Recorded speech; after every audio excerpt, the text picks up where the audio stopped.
we are still on reconciliation of the Eastern Territory, the reconciliation of our land. In Eastern Youth Network, we want to build an environment that is acceptable by all. You see, we have begun, as I said earlier, and will continue to roll like the rolling stone until we have recovered every territory, until we have recovered all our people beyond and around the world. When I make that comment, I mean it. After the conquering of this Eastern Territory by the British nation, assisted by the Arab nomads, they came with horses and machetes. There were no guns. We were hunters. We were fishers. We fish, we hunt. And when they came with the massacre and the killings, adoption, just what is going on today, adopting people from their homes is what they came with before the amalgamation. There were adoptions of all our prominent men, all our kings, all our nobles, all our great, all our wise. There was adoptions. And when after the adoptions were going on, all of a sudden there was a dissension of the Arab community with machetes, with horses, massacring and killing everybody. And as they were coming, massacring, the British Special Force, some Special Forces assignment was to locate our deities and destroy them. And because the Ogonis that we have around have revealed to them what to do in kind of trying to capture a spirit or destabilize a people, and with their witch directed them towards where we could be captured. And as soon as that sacrifice is made at the Great Ogugu, there was a destabilization. Our people begin to lose their strength. Listen, the Igbo man is spirit-oriented. What do I mean by spirit-oriented? It has spiritual gift. It is not we don't do charms, just like the Yorubans or the other Western community do. They do charms, they hang it, and no, we don't do that. Our own is done in the spirit as a blood covenant. That is who we are. It is the spirit that propels us. That is why we can have Aguishi and Owumri in our mix, because we are spirit-oriented people. And when something that is an eyesore is done where the spirits are, they frown at it.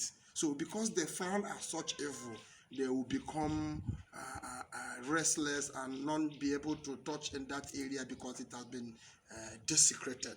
The spirit will move away. This is one of the weak tools that the British came with in the 18th century.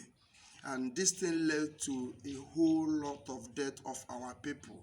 The British, I am still asking, please to return the golden stool of Imo Kingdom, which they took with the golden staff. They should return it back to us. We are a people now, and we want our independence. All our activities, all our antiquities that they took, we want the British to return it back. They looted a lot of things from here. Here used to be a very rich and wealthy nation. They looted a lot. So what do they do after 1804? What they did was begin to create section chiefs and introduce taxation, taxing. Our people begin to pay tax because their armies, the nomads, which they dump at the north, need food to eat. So we were the ones supplying them food because we want to live. That is how the taxing begin. They begin to tax us. And now they begin to create chiefs whose duty is to collect these taxes and submit to the nomads to avoid further bloodshed and war. We continue in this exchange until the amalgamation period. This is the story. and many more. I just want to give a preface of it, how it began, where it began. And now they begin to institute kings that are puppets to their decision. What do I mean by that? Kings that are not traditionally chosen to be kings. These are people instituted solely for tax collections. So when such kings or chiefs or heads, as they were called then, collect these taxes, they reserve for themselves. So they have surplus. So others don't have. By so doing, they now suffer others and impoverish them to become rich. Since they are rich and their family is rich, what concerns them? So they can always give to the slave masters what the slave masters need, and they will also have surplus. That was when they say Igbo enwekwa eze, because that is not how eze behave in ala Igbo. Eze in ala Igbo is the father of all, that feeds all, that provides for all, that see that all work for the benefit of all. And now, since it has gone out of that setting to a different setting where the king only cares for his pocket and how rich he is, then it becomes that Igbo eze. Okay. In reconciliation, we have to focus on who is the appropriate person as a king in your community. Is he the bona fide son of the land? Because there have been mixtures over the years and strangers have come. Those whom their parents came to marry with pregnancy, and those who they born and brought to a community and in the form of marriage, those people are not entitled to handle land positions. Because when you do so, the land frown at it. Because the hand that is coming, they don't know the hand. And that will now make the gods to say, who is this hand? And when the gods start asking questions, you don't hear them. They don't speak. But the only way they will speak to you is to give you signs. They begin to cause you mayhems. They begin to cause problems that will draw your attention. If you still continue to keep ignorant to those attentions they are putting, then you are calling for massacre, you are calling for bloodshed, you are calling for total destruction. This is how they work, and that is how we have been destroyed. And they keep destroying us. Because over the time, from the 16th century to 17th century to 18th century, most of our adopted ones, most of our people whom they have taken for work, they have seen what they do. When they gather what they do, they study them, and then from there bring out a similarity of what they do to conquer us properly in the name of religion called church. Now, our culture, our tradition, and our religion. Culture, tradition, and religion is one thing. The culture is who we are. The tradition is how we do our things. The religion is who we worship when we do our thing. You see, these three things is just one thing. Mm-hmm. But the Englishman has separated it to make it look as if they are all different. No, when we talk about culture, when we talk about tradition, when we talk about religion, the culture, we talk about the people. The tradition, we talk about how the people do their thing. Then the religion, we talk about what they worship and how they worship it. So all these three things are in one. So if we begin to understand it, now, how can we now have a culture and a tradition, then we borrow religion? Will it work? It will not work. How will we have a religion and a tradition, then we borrow culture? Will it work? It will not work. So these three of your own must be complete in yourself for you to make a headway. So it is my culture and that of Fulani culture the same? The answer is no. My tradition and that of tradition of Fulani, is it the same? The answer is no. My religion and that of Fulani religion, is it the same? The answer is no. Now, it is not the same even with the whole East. It is not the same even in the West. It is not the same even in the South. And now there is no how three interreligious cultural groups can stay together with a constitution that does not marry their interests. Then that marriage is not a success. So this is the area the Eastern youth will begin to look into for these reconciliations. The reconciliation that reconciles our religion. The truth is that our religion and that of the Islam is not the same. Now, even that of the white man religion is similar to what we practice. And then it's still a borrowed religion. Okay, our religion, we bring cola, we bring wine or hot drink to represent the body and the blood of the gods, and we offer. Christ, he came, he said the wine and the bread. What is bread? The same thing that cola does, achicha, is the same thing bread does. The same thing wine does, the same thing what the white drink does.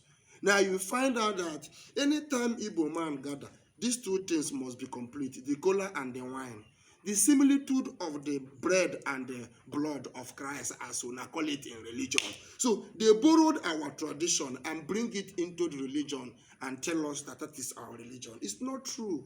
We have our way of life, which is quite different from that of Hausa man, from that of Yoruba man.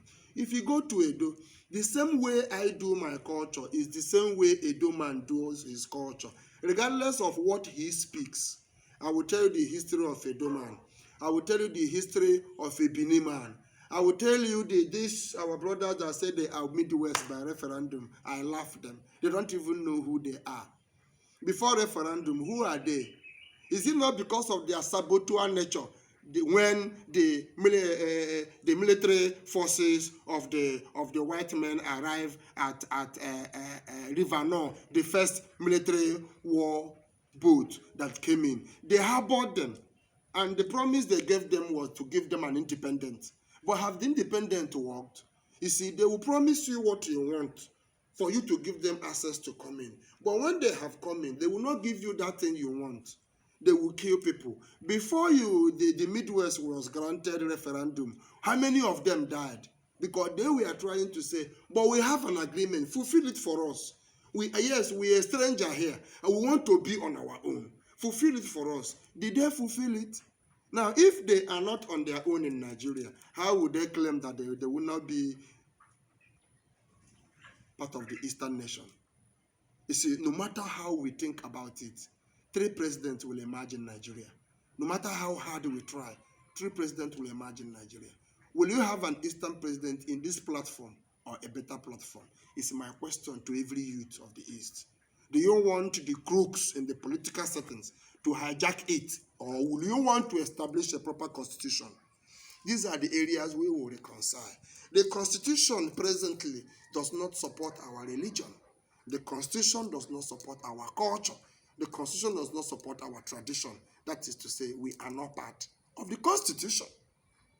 The constitution only supports the Islamic religion. That is to say, it's an Islamized state. You see, it is time we start waking up to these facts and stop being cowards to our existence. I repeat, I owe no apology, because I understand that the only sense a black man has is give him food to eat. And that black man that has such sense is not an Igbo man. It's the other race that attached to Igbo men who feel they have always come to Igbo man to ask for food to eat.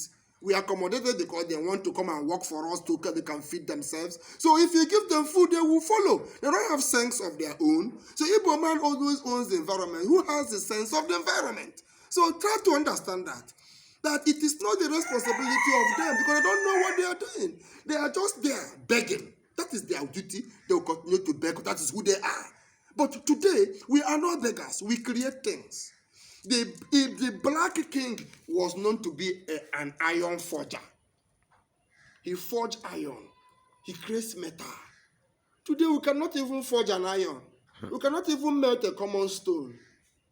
But we have the resources beneath our feet. We cannot even function with them. You see, now this is what we will begin to reconcile in the constitution of the new Eastern nation. Because definitely a new nation will emerge in the East, whether anybody likes it or not. This is a fact, a firm and unshakable truth that must be actualized. Whatever name you call it is your business. But what we know is that a new nation is emerging from the East. So are you prepared for it or not? So if you like, call yourself a South-South, or you like, call yourself a South-West or South-Central. Now you know how they divide in a land. But all I'm trying to tell you is that the East is not divided and have never been divided and can never be divided. This is the fact. This is the firm truth. This is that bitter truth that you must know, that the British have been on our tail, and enough is enough. It's full stop. We have to stop it. We want to be a people so that we can build ourselves by our own hands with the God-given talents, so that our self and our generation can be able to say we are children of God. So let every youth in the East wake up to his responsibility. Try to find out your origin.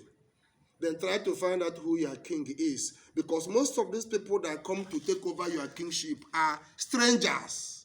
And their mission is to rule over you. And when they succeed, they sit. Go and trace their bloodline. Ask questions how they came. They are strangers. Because a true king will not sit on a throne and the land is suffering violence. It's impossible. It does not happen in the East here. Because we have failed, and that is why it's happening today. So how long will you continue to deny who you are and deny your responsibility? How long will you be dependent on what one can give to you and not what you can create for yourself? You can never be satisfied with what is given to you. But that which you made by yourself, no matter how it is, you will be satisfied with it.